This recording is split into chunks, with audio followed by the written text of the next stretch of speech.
नमस्कार दोस्तों, इस वीडियो में दिल्ली पुलिस के हेड कांस्टेबल का जो आज एग्जाम था 7 जनवरी फर्स्ट शिफ्ट का सभी प्रश्न देखने वाले हैं। तो चलिए शुरू करते हैं। जो लोग नए हैं चैनल को सब्सक्राइब जरूर कर लीजिएगा और वीडियो को लाइक कर दीजिएगा। फर्स्ट क्वेश्चन देखिए, 1991 के आर्थिक सुधारों को लागू करने के लिए भारत को किन अंतर्राष्ट्रीय संगठनों ने वित्तीय सहायता दिया था?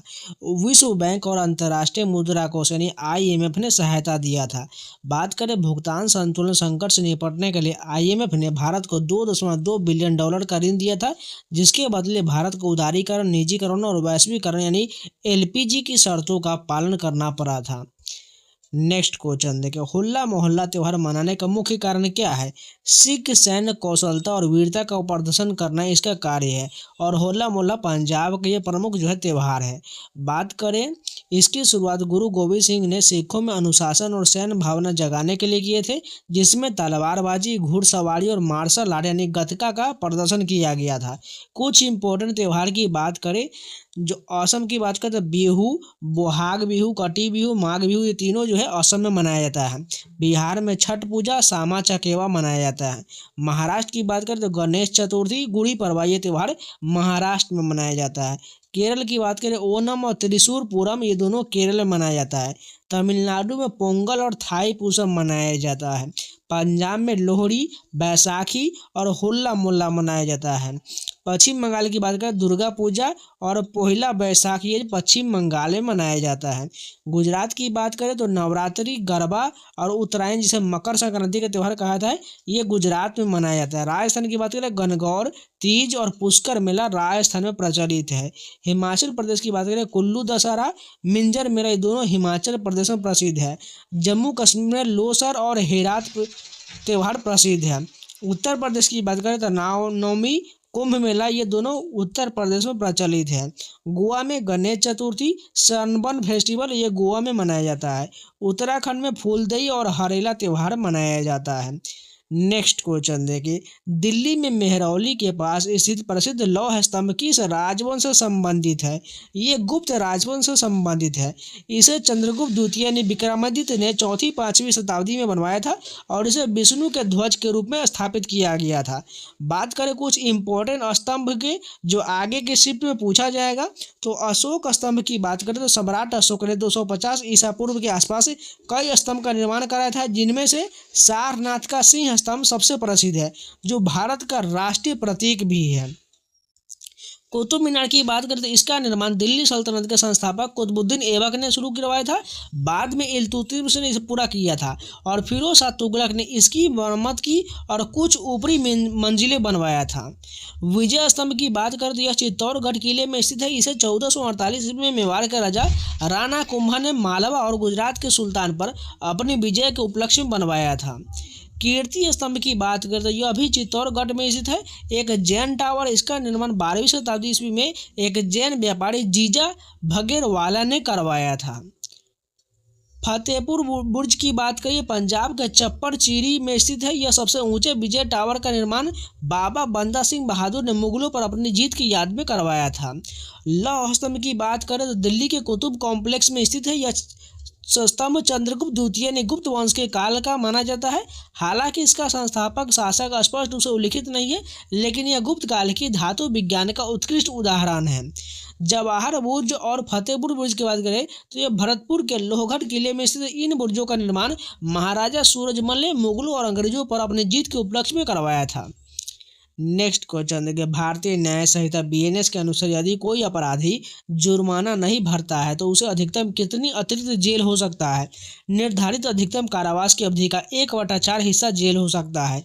यदि किसी अपराध की अधिकतम सजा 4 साल है तो जुर्माना न भरने पर अपराधी को 1 साल की अतिरिक्त जेल भुगतान पड़े होगा। नेक्स्ट क्वेश्चन देखिए, एक रीजनिंग का प्रश्न मिला है 121, 144, 169, इसी प्रकार आगे हुआ तो आगे वाला सीरीज कौन सा हो जाएगा? 225 हो जाएगा, क्योंकि ये सभी देखिए 11 का स्क्वायर है, ये 12 का स्क्वायर, ये 13 का स्क्वायर है, ये 14 का है, तो अगला जो है 15 का स्क्वायर कितना हो जाएगा? 225 हो जाएगा। नेक्स्ट क्वेश्चन देखिए, विशेष अधिकार या लाभ के अर्थ वाले अंग्रेजी शब्द का सही वर्तनी क्या हो जाएगा? प्रिविलेज हो जाएगा। यानी वन वर्ड सब्स्टिट्यूशन का ये प्रश्न पूछा गया था, यानी प्रिविलेज, इसका राइट आंसर प्रिविलेज हो जाएगा। नेक्स्ट क्वेश्चन देखें, जेरेंटोलॉजी का संबंध किसके अध्ययन से है? उम्र बढ़ने और वृद्धि व्यक्तियों के अध्ययन से संबंधित है जेरेंटोलॉजी। बात करें कुछ इंपॉर्टेंट अध्ययन से संबंधित जो आगे के शिफ्ट में पूछा जाएगा, फटाफट देख लेते हैं। आर्बेरिकल्चर, ये वृक्ष उत्पादन संबंधी विज्ञान से संबंधित है। आर्कियोलॉजी, पुरातत्व संबंधी विज्ञान की शाखा है। ऑर्थोपेडिक्स में अस्थि उपचार का अध्ययन किया जाता है। आर्बोरिकल्चर में पेड़ उत्पादन संबंधी विज्ञान है। इकोलॉजी में जीव और पर्यावरण के बीच पारस्परिक संबंध का अध्ययन किया जाता है। इथोलॉजी में प्राणियों के व्यवहार के अध्ययन किया जाता है। एंटोमोलॉजी में कीट पतंग का अध्ययन किया जाता है। एकोस्टिक्स में यह ध्वनि से संबंधित विज्ञान है। एपीकल्चर में मधुमक्खी के पालन के अध्ययन को कहा जाता है। एपीग्राफी, शिलालेख संबंधी विज्ञान के अध्ययन को एपीग्राफी कहा जाता है। एरोनॉटिक्स में वायु संबंधी विज्ञान की शाखा है। एस्ट्रोनॉमी में खगोलीय पिंडों का अध्ययन किया जाता है। एस्ट्रोलॉजी में मानव पर ग्रह नक्षत्र या प्रभाव का अध्ययन किया जाता है। एक्रोबेटिक्स में व्यायाम संबंधी विज्ञान की शाखा है। एक्रोबेटिक्स व्यायाम संबंधी विज्ञान का शाखा हो जाएगा। तीनों लगातार वही प्रश्न है। एंटोमोलॉजी कीट पतंगों का अध्ययन है। एंथोलॉजी में पुष्प संबंधी विज्ञान की शाखा है। एस्ट्रोनॉटिक्स में यह अंतरिक्ष यानों से संबंधित विज्ञान है। ऑर्निथोलॉजी में पक्षियों का अध्ययन किया जाता है। ऑस्टियोलॉजी में हड्डियों का अध्ययन किया जाता है। ओडोंटोलॉजी में दांत व मसूड़ों का अध्ययन किया जाता है। कॉस्मोलॉजी में तो ब्रह्मांड के जन्म, विकास और विलोपन के अध्ययन किया जाता है। क्रायोजेनिक्स में निम्न ताप पर वस्तु और गुणों की अन्य परिघटनाओं का अध्ययन किया जाता है। जेनेटिक्स में जीवों के अनुवांशिक लक्षणों की पीढ़ी दर पीढ़ी हस्तांतरण की प्रक्रिया का अध्ययन किया जाता है। ट्राइबोलॉजी में घर्षण व स्नेह का अध्ययन किया जाता है। न्यूमिस्मेटिक्स में पुराने सिक्कों का अध्ययन किया जाता है। न्यूमिस्मेटिक्स पुराने सिक्के का अध्ययन हो जाएगा।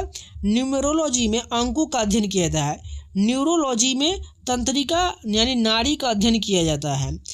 पीसी कल्चर में बात करें तो मछलियों के व्यापारिक उत्पादन का अध्ययन किया जाता है। पेडागोगी में अध्यापन कला का अध्ययन किया जाता है। पेडोलॉजी में मिट्टी का अध्ययन किया जाता है। पैथोलॉजी में रोगों की प्रकृति के कारण उपचार आदि का अध्ययन किया जाता है। पैरालॉजी में स्पंजों का अध्ययन किया जाता है। पैलियोंटोलॉजी में जीवाश्मों का अध्ययन किया जाता है। पोमोलॉजी में फलों का अध्ययन किया जाता है। इसके अलावा बात करें फाइकोलॉजी में शैवालों का अध्ययन किया जाता है। फिजियोग्राफी में प्राकृतिक भूगोल का अध्ययन किया जाता है। फ्लोरिकल्चर में फूलों की कृषि का अध्ययन किया जाता है। बायोकेमिस्ट्री में जीव शरीर की रासायनिक क्रियाओं के संबंधी विज्ञान की शाखा है। माइक्रोबायोलॉजी में सूक्ष्म विज्ञान जीवों का अध्ययन किया जाता है। माइक्रोलॉजी में फफूंद व संबंधी विषयों का अध्ययन किया जाता है। मॉर्फोलॉजी में जीव व भौतिक जगत की आकारिकी का अध्ययन किया जाता है। मिनरोलॉजी में खनिजों का अध्ययन होता है। मेट्रोलॉजी में वातावरण संबंधी विषयों का अध्ययन होता है। मेमोग्राफी में स्त्रियों के स्तनों की जांच करने वाली चिकित्सा विज्ञान की शाखा है। मेमोलॉजी में स्तनधारी जंतुओं का अध्ययन किया जाता है। सोरोलॉजी छिपकलियों का अध्ययन है। हाइड्रोपैथी पानी से रोगों की चिकित्सा किया जाता है। हॉर्टिकल्चर फल फूल एवं सब्जी उत्पादन का अध्ययन है।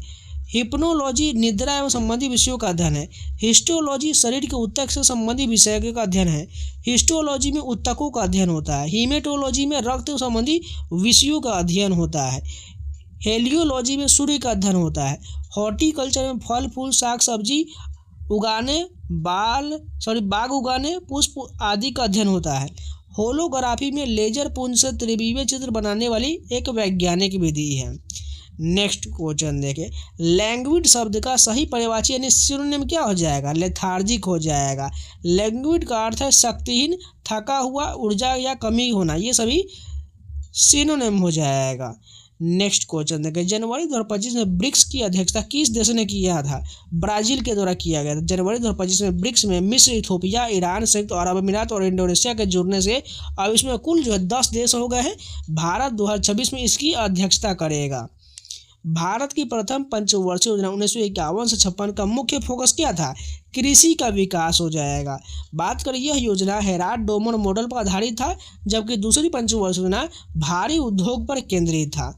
कुछ इंपॉर्टेंट पंचवर्षीय देख लेते हैं जो लगातार पूछा जा रहा है, और इन सभी का मैंने डिटेल वीडियो कराया हुआ है, दिल्ली पुलिस के प्लेलिस्ट में जाकर जरूर देख लीजिएगा। पहली पंचवर्षीय योजना 1951 से 56 तक चला था, जो कृषि पर जोर हेराल्ड डोमन मॉडल पर आधारित था। मुख्य उद्देश्य कृषि उत्पादन बढ़ाना, सिंचाई और बिजली परियोजना शुरू करना था। दूसरी पंचवर्षीय योजना 1956 से 61 तक था, जो भारी उद्योग पर केंद्रित है, जिसमें इस्पात कोयला पर जोर दिया गया था। ये पीसी महालनोबिस मॉडल पर आधारित था। इसका उद्देश्य औद्योगिकरण, भिलाई, दुर्गापुर, राउरकेला जैसे स्टील प्लांट की स्थापना किया गया था। तीसरी पंचवर्षीय योजना 1961 से 66 तक था, जो कृषि और उद्योग पे आत्मनिर्भरता हासिल करना, गेहूं उत्पादन में वृद्धि करना था। चुनौती की बात करें तो भारत चीन युद्ध, भारत पाकिस्तान युद्ध के कारण और सूखा कारण यह जो है योजना विफल रहा था। चौथी पंचवर्षीय योजना 1969 से 74 तक था। ये जो स्थिरता के साथ विकास और कृषि में आत्मनिर्भरता, गरीबी हटाओ के नारे पर केंद्रित था। पांचवी पंचवर्षीय योजना 1974 से 79 तक था, जो गरीबी उन्मूलन यानी गरीबी हटाओ, न्यूनतम आवश्यकता कार्यक्रम, रोजगार सृजन पर केंद्रित था। छठी पंचवर्षीय योजना 1980 से 85 तक था, जो गरीबी और बेरोजगारी को कम करना और रोलिंग प्लान का अंत हो जाएगा। सातवीं पंचवर्षीय योजना 1985 से 90 हो जाएगा, जिसका फोकस खाद्य, रोजगार और उत्पादन पर जोर दिया गया था। नेक्स्ट क्वेश्चन देखिए, भारत में सांख्यिकी का जनक किसे माना जाता है? फादर ऑफ इंडियन स्टैटिस्टिक्स किसे कहा जाता है? प्रशांत चंद्र महालनोबिस यानी पीसी महालनोबिस को कहा जाता है। उन्होंने 1931 में कोलकाता में भारतीय सांख्यिकी संस्थान की स्थापना किए थे और उनकी जयंती 29 जून को राष्ट्रीय सांख्यिकी दिवस के रूप में मनाया जाता है। नेक्स्ट क्वेश्चन देखें, त्रिपक्षीय संघर्ष किन राजवंशों के बीच हुआ था? पाल, प्रतिहार एवं राष्ट्रकूट के बीच त्रिपक्षीय संघर्ष हुआ था। यह युद्ध मुख्य रूप से उत्तरी भारत के कन्नौज शहर पर नियंत्रण प्राप्त करने के लिए लड़ा गया था। एक समान त्रिज्या और ऊंचाई वाले बेलन और शंकु के आयतन का अनुपात कितना हो जाएगा? 3:1 हो जाएगा। दोनों का आप आयतन का फॉर्मूला रख लीजिएगा, काट पीट का अनुपात 3:1 आ जाएगा। ऑपरेशन सिंदूर के दौरान मिसाइल व ड्रोन हमले की जानकारी किस अधिकारी ने मीडिया को दिया था? कर्नल सूफिया कुरैशी ने दिया था। उनके साथ विंग कमांडर वेमिका सिंह और विक्रम मिस्त्री ने भी मीडिया को पाकिस्तानी हमले के बारे में अवगत कराया था। अगर बात करें कुछ इम्पोर्टेंट प्रमुख ऑपरेशन और पहल दरपेश के, तो ऑपरेशन ब्रह्मा म्यांमार में भूकंप के बाद मानवीय सहायता के लिए चलाया गया था।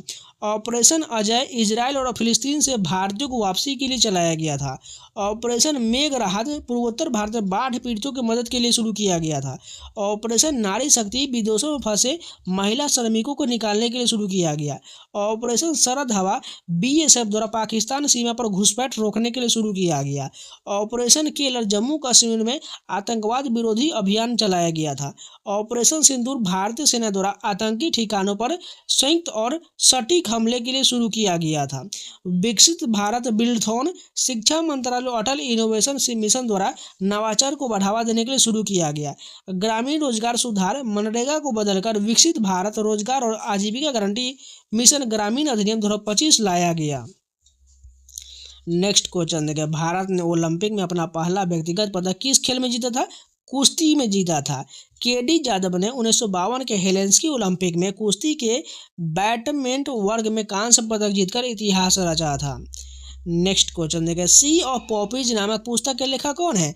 अमिताभ घोष है सी ऑफ पॉपीज के लेखक। कुछ इंपॉर्टेंट पुस्तक उपन्यासकार देख लीजिए जो आगे के शिफ्ट में पूछा जाएगा। मुंशी प्रेमचंद के द्वारा गोदान, गबन, निर्मला, शिवा सदन और रंगभूमि लिखा गया है। फणीश्वर नाथ रेणु द्वारा मैला आंचल लिखा गया है। जयशंकर प्रसाद द्वारा कंकाल, तितली, इरावती लिखा गया है। श्री लाल शुक्ल के द्वारा राग दरबारी लिखा गया है। धर्मवीर भारती के द्वारा गुनाहों का देवता, सूरज का सातवां घोड़ा लिखा गया है। जैनेन्द्र के द्वारा परख और सुनीता लिखा गया है। अज्ञे के द्वारा शिखर एक जीवनी लिखा गया है। भगवती चरण वोहरा के द्वारा चित्रलेखा लिखा गया। हजारी प्रसाद द्विवेदी के द्वारा बाण भट्ट की आत्मकथा लिखा गया। मनोहर श्याम जोशी के द्वारा कुरु कुरु स्वाहा लिखा गया है। मन्नू भंडारी महाभोज आपकी बंटी लिखा गया है। कृष्णा सोबती जिंदगी नामा की रचयिता है। अन्य महत्वपूर्ण उपन्यासकार की बात करें तो लाला श्रीनिवास दास के द्वारा परीक्षा गुरु लिखा गया है। बंकिम चंद्र चट्टोपाध्याय के द्वारा राजमोहन की पत्नी लिखा गया है। विक्रम सेठ के द्वारा अस्वीटेबल बॉय लिखा गया है। आर.के. नारायण द्वारा the guide the dark room लिखा गया है। अरुंधति रॉय के द्वारा the God of small things, जिनको बुकर प्राइज मिला हुआ है। सलमान रुश्दी के द्वारा midnight children the satanic versus लिखा गया है। अरविंद अडिगा के द्वारा द वाइट टाइगर लिखा है। इनका बुकर प्राइज इसी पुस्तक के लिए दिया गया है। खुशवंत सिंह के द्वारा ट्रेन टू पाकिस्तान लिखा गया है। आर.के. नारायण द्वारा the guide the dark room लिखा गया है। झुम्पा लाहिरी के द्वारा वेयर अबाउट्स लिखा गया है। किरण देसाई के द्वारा द इनहेरिटेंस ऑफ लॉस, इनको बुकर पुरस्कार इसी के लिए मिला है। रोहिंटन मिस्त्री के द्वारा अ फाइन बैलेंस पुस्तक लिखा गया है। इसके अलावा सरोजिनी नायडू का द्वारा द ब्रोकन विंग्स लिखा गया है। नेक्स्ट क्वेश्चन देखें, 77वीं सीनियर नेशनल एक्वेटिक चैंपियनशिप 2024 कहाँ आयोजित किया गया था? बेंगलुरु कर्नाटक में आयोजित हुआ था। कर्नाटक ने इसमें अपना खिताब बरकरार रखा और पुरुष वर्ग में अनीश गौड़ा सर्वश्रेष्ठ तैराक चुने गए। नेक्स्ट क्वेश्चन देखें, धमेक स्तूप का निर्माण मुख्य रूप से किस शासक ने करवाया था? सम्राट अशोक ने करवाया था। यह स्तूप सारनाथ में स्थित है और माना जाता है कि यह भगवान बुद्ध ने ज्ञान प्राप्ति के बाद अपना पहला उपदेश धर्मचक्र प्रवर्तन दिए थे। प्रमुख स्तूप और उनके संस्थापक की बात करें तो सांची के स्तूप मध्य प्रदेश में मूल रूप से सम्राट अशोक ने 3री शताब्दी ईसा पूर्व में बनवाया था। बाद में इसे तोरण यानी गेटवे और रेलिंग जोड़ा गया था। केसरिया स्तूप बिहार में है। मूल स्तूप का निर्माण भी सम्राट अशोक ने करवाया था। इसे दुनिया का सबसे बड़ा और बौद्ध स्तूप माना जाता है।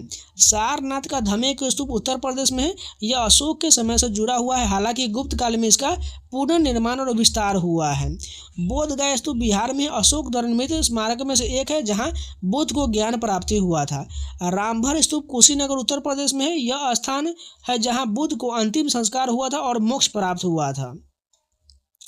पर्यावरण में AQI का मुख्य रूप से किसे दर्शाता है? हवा की गुणवत्ता और प्रदूषण के स्तर को दर्शाता है। AQI का पूर्ण रूप एयर क्वालिटी इंडेक्स होता है, जो PM2.5, PM10 ओजोन और कार्बन मोनोऑक्साइड जैसे प्रदूषकों की मात्रा मापता है। तो आज के इतने प्रश्न जो कंप्लीट हो गया। अगर आप लोग कुछ प्रश्न पता है तो जरूर कमेंट में बता दीजिएगा। उन सभी को कंपाइल करके आपको अगले वीडियो मिल जाएगा। इसलिए जो लोग नए हैं चैनल को सब्सक्राइब जरूर कर लीजिएगा और वीडियो को लाइक कर दीजिएगा। और इन सभी का PDF पाना चाहते हैं तो टेलीग्राम का लिंक आपको कमेंट बॉक्स में मिल जाएगा, जाकर ज्वाइन कर लीजिए। वहाँ पर आपको सारा PDF इंग्लिश हिंदी दोनों मिल जाएगा। तो चलिए मिलते हैं नए वीडियो के साथ, तब तक के लिए जय हिंद।